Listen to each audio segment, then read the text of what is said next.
Pria ini menemukan sebuah lukisan minyak aneh di mana catnya masih belum kering. Karena penasaran, ia menyentuhnya. Tapi saat pulang ke rumah, ia mendapati cat itu tidak bisa hilang dari tangannya, meski sudah dicuci. Karena lelah, ia tidak terlalu memikirkan hal itu dan langsung tidur. Keesokan paginya, dua jarinya berubah menjadi kuning. Saat didekatkan ke telinga, ia mulai mendengar suara burung. Ketakutan, ia memanggil teman sekamarnya untuk memastikan, tapi temannya tidak mendengar apapun. Mengira itu hanya halusinasi, ia ke wastafel dan mencoba mencuci tangannya dengan deterjen, tapi hasilnya tetap nihil. Saat itu, ia melihat seorang petugas kebersihan berdiri di luar. Ia ingat pernah melihat petugas itu memandangi lukisan beberapa hari lalu. Begitu si petugas melihat jari-jarinya yang kuning, ia langsung menyuruhnya memotong jari tersebut. Panik, pria itu kembali ke asrama. Temannya tetap tidak percaya. Keesokan harinya, seluruh telapak tangannya berubah kuning dan suara burung semakin nyaring. Karena ketakutan, ia mengambil pisau untuk memotong tangannya, tapi tidak sanggup. Dalam kemarahan, ia mendatangi petugas kebersihan itu.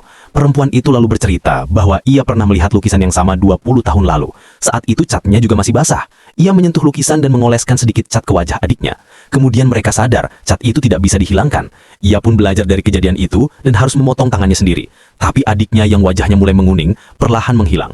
Beberapa hari lalu, lukisan itu muncul kembali, dan ia melihat sosok adik perempuan petugas itu di dalamnya. Pria itu kini berniat menghancurkan lukisan tersebut, tapi si petugas mencegahnya. Namun secara tak sengaja kepalanya menyentuh cat. Sadar akan kesalahannya, pria itu kabur, tapi suara di sekitarnya kini menjadi sangat menyakitkan.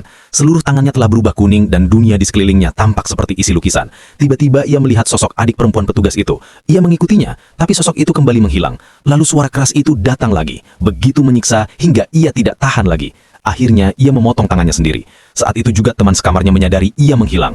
Ia menemukan lukisan aneh itu, dan di dalamnya ada sosok pria yang mirip temannya dengan satu tangan hilang dan cat menetes. Karena penasaran, ia pun menyentuh lukisan itu, dan kini bayangannya juga muncul di dalamnya. Petugas kebersihan berdiri di depan lukisan dengan senyum misterius di wajahnya. Ternyata dialah dalang di balik semua ini.